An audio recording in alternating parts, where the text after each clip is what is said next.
Bila kalau memang petani tidak bisa memakai air laut, pemerintah bendung saja air itu. Kan begitu masalahnya. Bendung wae banyu Segara Aja mlebu nek tambahi petani. Nek mlebu tambahi petani, saya dipanggil namanya catat Mas Udi AM, salah satu orang yang dipanggil oleh yang saya sebutkan tadi.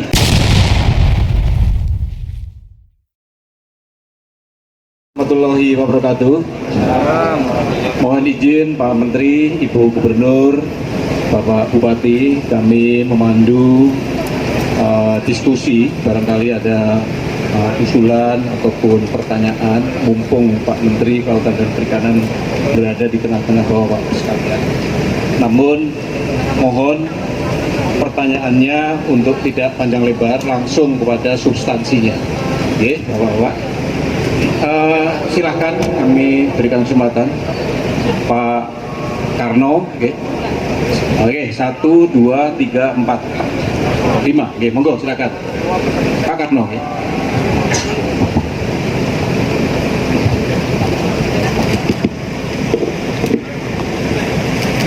Assalamualaikum warahmatullahi wabarakatuh. Makasih kehadiran Bapak Menteri Perikanan pada sore hari ini di tengah-tengah kita di desa kami, Labuan, serta para hadirin yang terhormat, Bapak Gubernur, Ibu Gubernur, Bapak Bupati dan rombongan. Terima kasih. Saya langsung aja Pak Menteri. Saya kebetulan sebagai seorang pembudidaya Pak, ada 3 poin yang perlu saya sampaikan. Satu, masalah perizinan. Masalah perizinan ini, masalah yang mana kemarin ada terjadi sebuah hal yang perlu mendapatkan perhatian dan perlu saya sampaikan kepada Bapak Menteri, di mana warga anggota kami itu istilahnya ditangkap atau diapakan tidak pidana karena surat perizinan. Beliau menanyakan SIUP, SIPA dan sebagainya sesuai dengan Undang-Undang Nomor 31 Tahun 2004 dan anak keturunannya, sampai dengan Undang-Undang Nomor 17 Tahun 2019 pemanfaat pengolahan air. Nah, mohon kami sebagai petani Pak, cara pembuatan SIUP dan pemakaian air itu, karena pandangan kami pemakaian air laut itu kan merupakan hak yang pada prinsipnya fitrah, yang ada kita berada di posisi pantura untuk air lah. Ini dipermasalahkan dari, tapi dari Dinas Perikanan sendiri tanpa ada sosialisasi Pak. Nah, ini mohon Pak, betul-betul saya kemarin sampai di Pantai Pantura ini berkumpul, terbentuknya Aliansi Petani Tambak Pantai Utara Lamongan. Ini dalam rangka untuk menyuarakan, kalaupun ini betul-betul ditegakkan, ini betul-betul meresahkan bagi kami seorang pembudidaya Pak. Ini semua hadir, kebetulan yang kena kasus ini ada 2 orang, namanya Pak Ripai sama Pak Masud. Ya, ini kebetulan ada di sini. Terus yang kedua, masalah pemasaran ikan. Pasaran ikan sementara ini memang ada ekspor, kebetulan kami juga ada ekspor. Ikannya cantik, ikan cantik, jenis ikan kerapu kan banyak, ikan cantik, cantang, ada kakap merah, kakap putih. Nah, kebetulan untuk ekspor itu kan cantik. Apa yang telah disampaikan Bapak Menteri tadi, kendala dari SIPI dan lain sebagainya pada waktu masa Menteri sebelumnya, kita betul-betul terhambat sehingga kita tidak bisa ekspor karena aturan-aturan main itu dengan tuduh-tuduhan yang sebenarnya tidak layak lah kita, karena kapal masuk sudah pakai screening, ada pemeriksaan dan sebagainya. Terus yang ketiga, kami mohonkan Pak, wilayah Pantura ini karena banyaknya pabrik, mohon tambah berat Lamongan ini ya, ini ada namanya Desa Lugung sampai Sebayu. Ini mohon perlindungannya, bahwa kemarin pada waktu kami sebagai Ketua BPD dan Bapak Kepala Desa pada waktu RT RW-nya di sini wilayah budidaya. Nah, ini dengan hadirnya pabrik-pabrik, mohon Pak, wilayah kami ini dilindungi karena kami sebagai hidupnya dari pembudidaya ikan kerapu, ada di sini kerapu, ada udang. Mohon Pak, wilayah kami ini mendapatkan sebuah perlindungan sebagai wilayah budidaya. 3 hal tadi yang perlu saya sampaikan. Kurang lebihnya mohon terutama penegasan masalah siup, sipa dan sebagainya itu Pak, mohon jangan main begitulah istilahnya. Yo ada sosialisasi bersama dengan Dinas Perikanan. Terima kasih, kurang dan lebihnya wabillahi taufiq wal hidayah. Wassalamualaikum warahmatullahi wabarakatuh. Assalamualaikum warahmatullahi wabarakatuh. Sebelumnya saya mengaturkan hormat kepada Bapak Menteri, Bapak Gubernur dan juga Bapak Bupati. Sorry, Ibu Gubernur dan Bapak Bupati, ngapunten, petani biasa. Saya bernama Mas Udi AM, salah satu pembudidaya ikan kerapu di wilayah Pantura, Desa Labuan, Kecamatan Brondong, Kabupaten Lamongan, sekaligus Ketua Aliansi Lamongan Petani Tambak Pantai Utara yang dibentuk kemarin, yang sudah disampaikan banyak dari Pak Karno tadi, bahasanya dengan adanya wadah Alpatara tadi mampu memberikan wadah kepada semua petani yang terlingkup dalam Kabupaten Lamongan, khususnya di Kecamatan Brondong dan Kecamatan Paciran, dalam menanggapi beberapa persoalan-persoalan. Ada beberapa hal yang perlu saya sampaikan. Yang pertama adalah tentang perizinan Pak. Dari hasil informasi dan juga yang dapat kita baca, petani tambak tradisional itu ada 21 perizinan, bayangkan. Nah kalau ini tidak istilahnya disederhanakan, puyeng Pak, nggak sekolah ini puyeng. Masalahnya apa? Mikirkan bagaimana tambak ikan kerapu ini bisa besar aja sudah pusing, apalagi mikirkan perizinan yang sebanyak itu.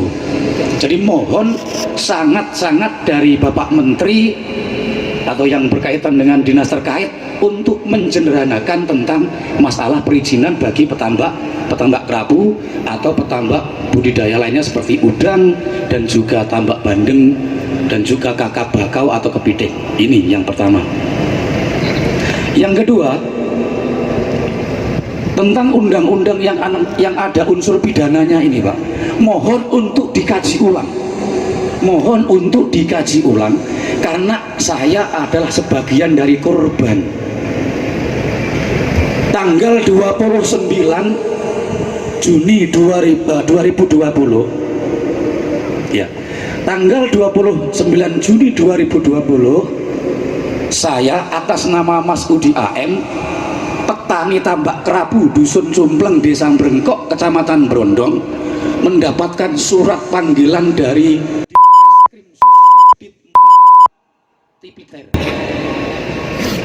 saya diduga melanggar undang-undang yang pasal yang disebutkan tadi oleh Pak Karno, pasal 31 Undang-Undang nomor 31 tahun 2004, Undang-Undang nomor 45 tahun 2009, dan Undang-Undang nomor 17 tahun 2019 tentang masalah pengelolaan sumber daya air. Mengingat saya Pak, seingat saya sebelum pemerintahan Belanda, zaman Belanda, zaman Jepang itu ono Pak tambak, sing tambak udang, tambak kerapu itu airnya dari laut. Bahkan ngene Cumpleng itu ono sing Kali Ramusa yang dibikin oleh Jepang.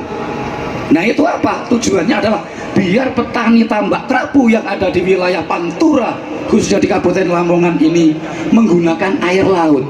Kok tiba-tiba dari wong Lamongan ujuk-ujuk kok saya ditangkap, dipanggil seputar kesalahan itu. Nah ini loh, padahal air laut itu, kalau petani tambak di perairan air laut nggak pakai air laut, terus pakai air apa? Sementara air itu datang sendiri, pergi sendiri. Lah kalau memang petani tidak bisa memakai air laut, pemerintah bendung saja air itu. Kan begitu masalahnya. Bendung wae banyu segara aja mlebu nek tambahi petani. Nek mlebu tambahi petani, saya di pagi ini saya terima salah satu gubernurnya. Catat Mas Udi AM, salah satu orang yang dipanggil oleh yang saya sebutkan tadi. Itu Pak.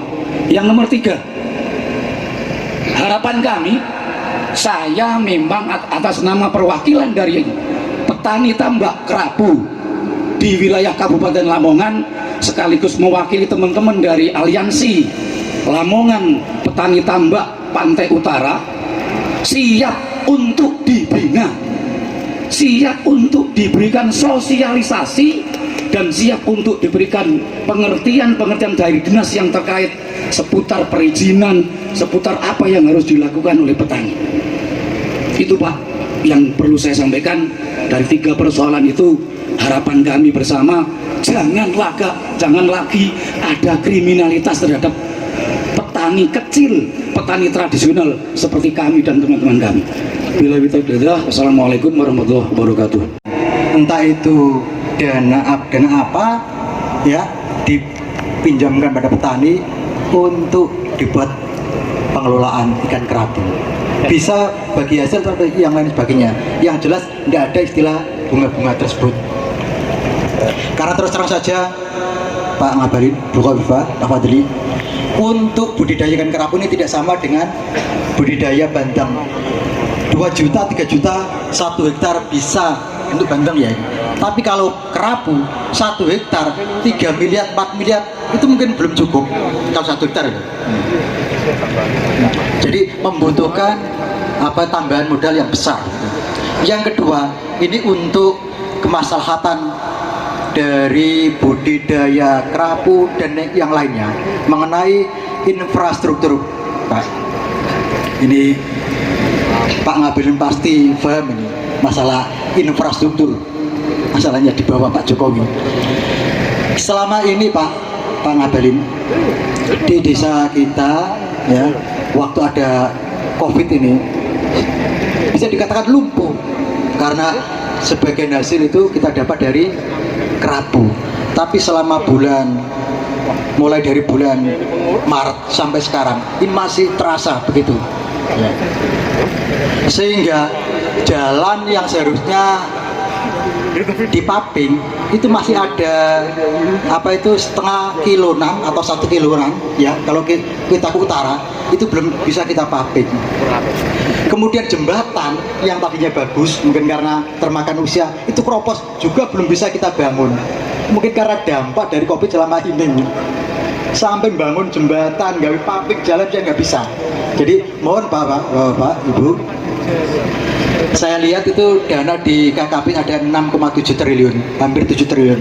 Kalau bisa itu kan nggak sampai ratusan, mungkin puluhan. Kalau bisa itu mohon disumbangkan ke kita untuk kita bangun jalannya, biar kalau ada kunjungan seperti ini bisa sampai ke laut, Pak Ngabalin. Saya kira itu mungkin dari teman-teman juga masih banyak, waktunya sudah mepet sore. Mohon tadi perhatikan betul-betul, terutama Bapak Ngabalin selaku tangan kanannya Pak Jokowi yang senantiasa memperhatikan infrastruktur, tidak hanya di kota bahkan desa pun gitu ya Pak Ngabalin. Demikian, assalamualaikum warahmatullahi wabarakatuh. Saya hormati semua yang datang di sini. Langsung saja biar tidak panjang lebar. Mimpi menjadi kenyataan. 4 tahun lalu saya kepingin ketemu Pak Menteri. Alhamdulillah hari ini ketemu. Ini akan teredek ya. Yang saya Sudargo Mari, saya petani, juga ketua Pokdakan Indomerin.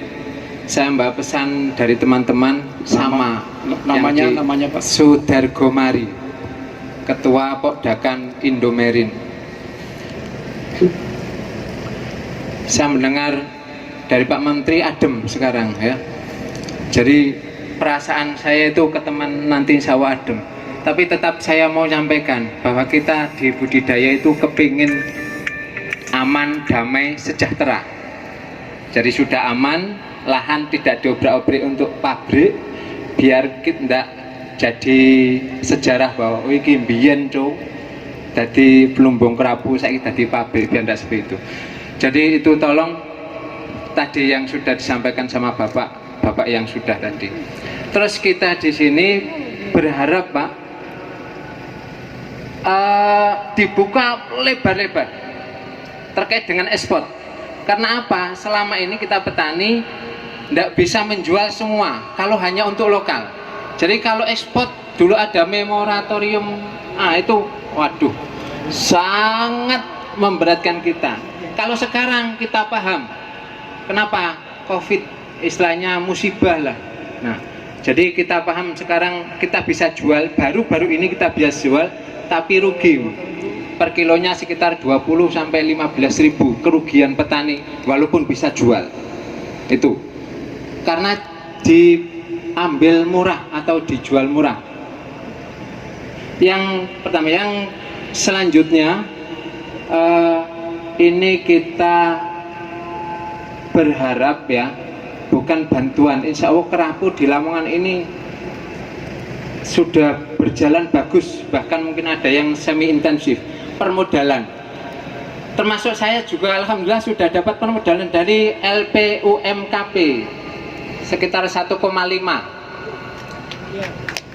Itu untuk 15 orang. Pikiran saya ya, saya ingin sekali petani itu nggak mikirkan modal, hanya kasih makan, caranya gimana ikan besar menjaga itu, tapi ternyata nggak bisa. 1,5 itu hanya untuk bibitnya saja kurang. Ya mohon maaf, ini bukan sombong, tapi memang kenyataannya seperti itu. Jadi mimpi saya belum menjadi kenyataan. Mudah-mudahan kedepannya bisa seperti itu. Tapi ketika kita optimis sekali, kemarin dari pendamping LPUMKP mengatakan ada perubahan. Ini harus terkait dengan bank. Akhirnya kita, waduh, ribet lagi. Padahal waktu sudah enak, sudah kita 3%, ada perubahan jadi 6%. Akhirnya kita juga mikir, yang 3% itu insya Allah sudah bagus lah, sangat bagus, insya Allah sudah sangat membantu untuk petani. Jadi yang kita butuhkan permodalan, dan alhamdulillah permodalan sekarang ada jalannya, walaupun belum maksimal itu. Terus yang selanjutnya masalah tadi ekspor sudah, terus permodalan sudah. Di sini saya mau menyampaikan bahwa kita punya moto ini. Nah ini mohon betul ya, kita harus menyadari bahwa di budidaya itu bukan mengurangi ikan, tapi menambah ikan. Itu perlu Pak Menteri, tolong diingat betul bahwa kita bukan mengurangi ikan, tapi malah menambah ikan. Kita di petani Lamongan ini siap, ketika ada pasar butuh berapa, kita siap menyediakan untuk ekspor. Terima kasih. Dan saya sampaikan juga bahwa Kerapu Lamongan itu sudah bisa masuk di ekspor. Termasuk saya tanya yang di pengolahan itu ternyata dibawa ke Eropa katanya, tapi saya tidak tahu itu katanya pabrik, katanya ini. Berarti kerapu di Lamongan ini adalah kualitas yang nomor 1. Dan terima kasih sekali lagi, kita tidak mengurangi tapi malah menambah ikan. Wassalamualaikum warahmatullahi wabarakatuh. Yang kami hormati Bapak Menteri KKP beserta jajarannya, yang kami hormati Bu Gubernur Kofifa, yang kami hormati Bapak Bupati beserta wakil, yang kami hormati Bapak Dandim, Pak Danami, Pak Kapolres, Bapak Kajari, Bapak-Bapak sekalian yang belum kita sebutkan satu-satu, yang kami hormati. Nama kami Munawir Pak, kami mewakili dari kelompok nelayan sumber samudra. Ada dua hal yang perlu kami sampaikan mengenai kekurangan dari nelayan kami. Pertama mengenai perizinan Pak, kalau toh nanti perizinan itu sudah lengkap, mohon dipercepat Pak. Untuk perizinan, kebetulan yang kami hadapi ini adalah kapal di bawah 30 gross ton Pak gitu. Terus kedua mengenai yang tadi saya sampaikan oleh Bapak Bupati terkait dengan breakwater, tambatan perahu, dan pendalaman. Ini yang sering terjadi di pelabuhan kami, Pak, khususnya di Sumber Samudra. Karena perlu kami sampaikan bahwasanya untuk nelayan kami itu kebanyakan yang pakai untuk mata 3 in, jadi khusus untuk jaring cakalang. Jadi melautnya itu bulan 11 sampai bulan 1 terkait dengan muson barat selesai dia libur panjang sampai sekarang, Pak, nunggu bulan 1 lagi karena ikan tongkol itu kan musiman, tidak hari-hari. Jadi kalau terjadi muson barat dan muson timur bulan 11 itu baru melaut. Kalau sekarang ini libur. Jadi mohon satu untuk terkait perizinan, kalau itu sudah lengkap mohon dipercepat. Terkait dengan hasil, Pak, biasanya untuk bulan 12 dan bulan 1 ini nelayan itu musim panen-panennya untuk musim cakalang itu sering terjadi pemasaran, Pak. Kalau lagi numpuk itu harga jatuh. Nah, ini mohon pemikiran dari jajaran Menteri KKP, ini mohon untuk dipertimbangkan supaya nanti untuk warga kami nelayan, khususnya nelayan di pelabuhan ini ada perubahan harga di kemudian hari. Demikian yang bisa saya sampaikan. Assalamualaikum warahmatullahi wabarakatuh. Terima kasih. Tentang hal penangkapan nelayan pembudidaya yang dianggap kurang memenuhi izin. Ini bicara tentang perizinan di pertambakan itu, perizinan di tengah laut, semua perizinan yang berhubungan dengan nelayan. Sebenarnya begitu hari pertama saya dilantik, hari pertama saya berkantor di KKP, ini yang menjadi prioritas. Makanya langkah pertama yang saya lakukan, saya ketemu dengan pengambil pemangku kepentingan, khususnya yang penghukum, yang pengawas di KKP sendiri. Saya sudah perintahkan urusan yang seperti ini adalah konsepnya pembinaan, bukannya dihukum duluan. Ada yang kurang dirapikan. Dengan kepolisian saya sudah menandatangani MOU dengan Pak Kapolri dan sepakat ini mungkin hanya penerapan yang sehari-hari, perlu penyesuaian, jangan merasa takut. Yang jelas Kapolri sudah setuju untuk masalah nelayan, petambak, itu konsepnya pembinaan. Ada yang kurang, intinya pembinaan. Dengan kejaksaan juga sama. Nah, nggak usah kita teriak-teriak, kasih kami kesempatan dan mohon datanya nanti dicatat Pak Slamet, Pak Bupati, Bu Gubernur. Kita pilah semua. Benar ada kekurangan kemarin di daerah Bengkulu kurang izin, kita rapikan, dan kejaksaan dan kepolisian mau sekali bekerja sama. Nah, tapi harus ada kejelasan dalam hal aturan, karena Bapak juga aturan itu dibuat kan dalam rangka untuk supaya tertib. Kayak air memang kan ternyata di Pantura sudah diatur sebagai ada aturannya, yang bikin aturannya pun dari wilayah. Nah, ini harus kita rapikan. Kalau yang aturan kurang dilengkapi, tapi tidak dulu dipenjara, ya, jangan dipenjara dulu. Dan ini sudah ada yang dipenjara aja sudah dikasih keluar kok, sudah dikeluarkan. Nah, ini kita nggak usah teriak-teriak, ngomong baik-baik. Kalau polisi, jaksa ini kan sifatnya kan menjalankan tugas. Mereka hanya menjalankan berdasarkan aturan, ikuti itu, ya. Kita nggak usah berburuk sangka. Nanti tugas saya butuh datanya. Apalagi sudah ada asosiasi. Pak Masud tadi mana Pak Masud? Pak Masud, nanti tolong didata itu. Terus ke depannya 21 item perizinan tadi apa yang bisa kita sederhanakan. Kalau itu di wilayah saya, langsung saya segerakan, kurangi. Wong ngurus izin kapal yang berhari-hari sampai berbulan-bulan itu saya bikin sejam kok. Sejam itu semangatnya. Memang pelaksanaannya tergantung yang memohon izin. Karena setelah kita akan keluarkan izin, setelah pemohon izin menyetor uang ke Kementerian Keuangan sebagai wujud, kan ada itu aturannya, PHP namanya, pungutan hasil perikanan dibayar di muka. Dan itu bukti kalau itu sudah dilakukan, selesai. Nah, jadi ini saya pikir nanti saya nggak bisa, selesai nggak. Tapi insya Allah saya yakin dengan komitmen Kapolri dan seluruh penegak hukum, semuanya ini bisa kita laksanakan. Tetap bahwa Bapak Ibu dengan aturan yang kurang, ini tetap harus dipenuhi aturannya, nanti sambil berjalan. apalagi perintah Presiden dalam masa COVID, kita harus ada pelonggaran-pelonggaran karena situasinya seperti ini. Dan Pak Presiden juga minta dengan Ombudsman, Omnibus Law itu semua aturan yang meribetkan itu segera disederhanakan semua.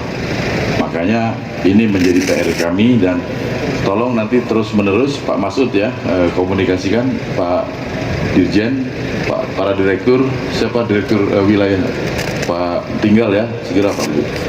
Kemudian masalah harga ikan, saya terus berkoordinasi dengan BUMN, kita sudah menugaskan 2 BUMN, 3 dari garam, Perindo Perinus untuk membeli kalau memang harganya nggak bagus. Ini sudah berjalan, memang mungkin belum sampai sini, tapi kita mengajak semua elemen pelaku usaha, karena pelaku usaha juga butuh bahan baku. Jadi ini terus kita kawinkan. Jadi tolong kalau ada hal-hal yang terjadi di lapangan segera ingatkan kami. Di samping itu kami juga akan melakukan penguatan di bapak-bapak misalnya nggak ada wilayah ini cold storage, kita bisa bantu seperti apa. Kabupaten tentunya Pak Bupati, kalau Bapak sibuk cukup kepala dinasnya saja.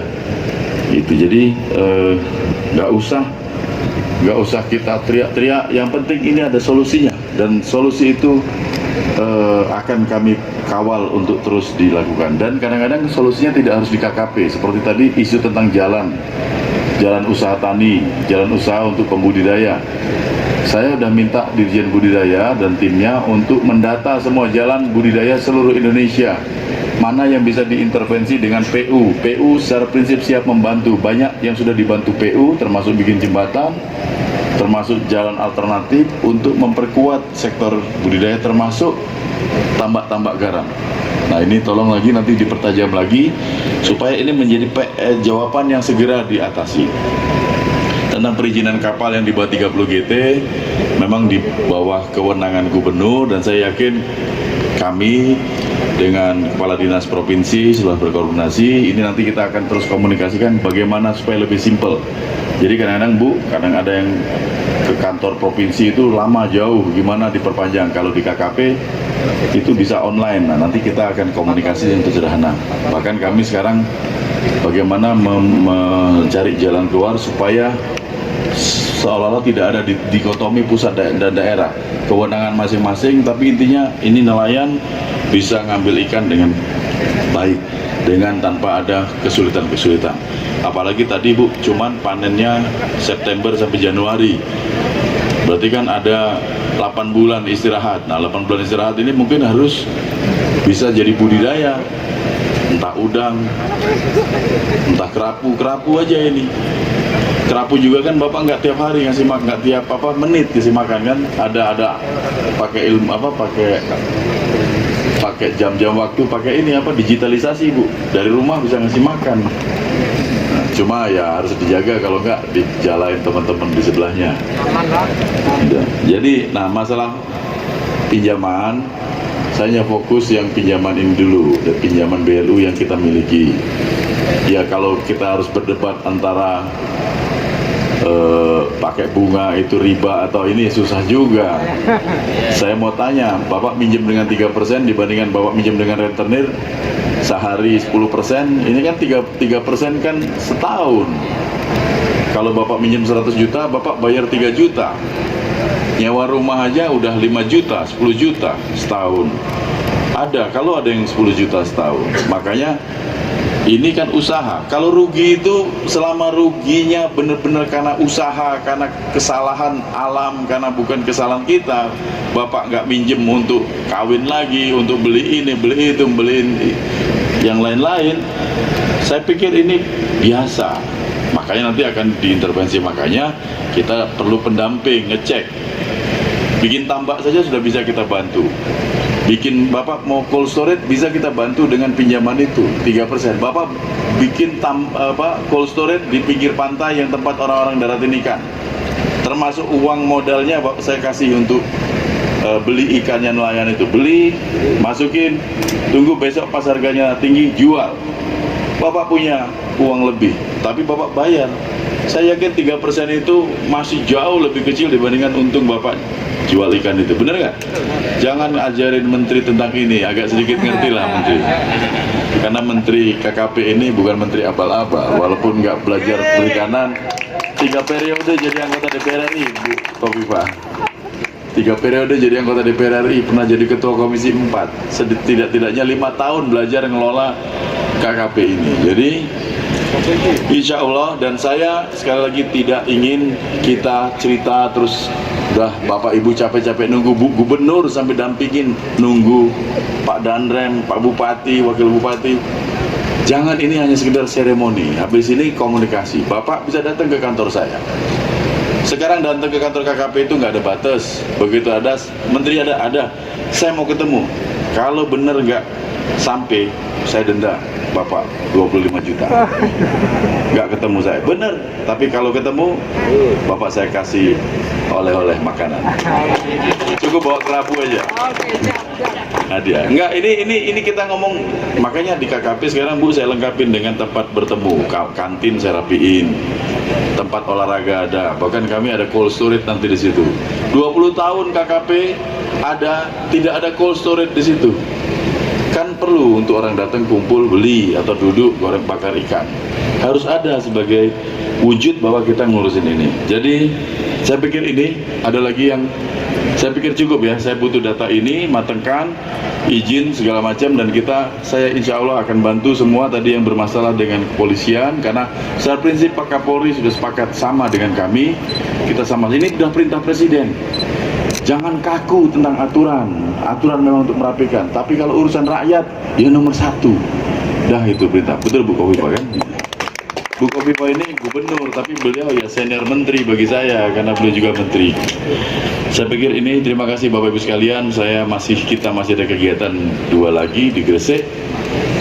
Ya 2 lagi ya. Kami akan lanjut. Mohon pamit, mohon maaf kalau ada hal-hal yang kurang berkenan. Terima kasih.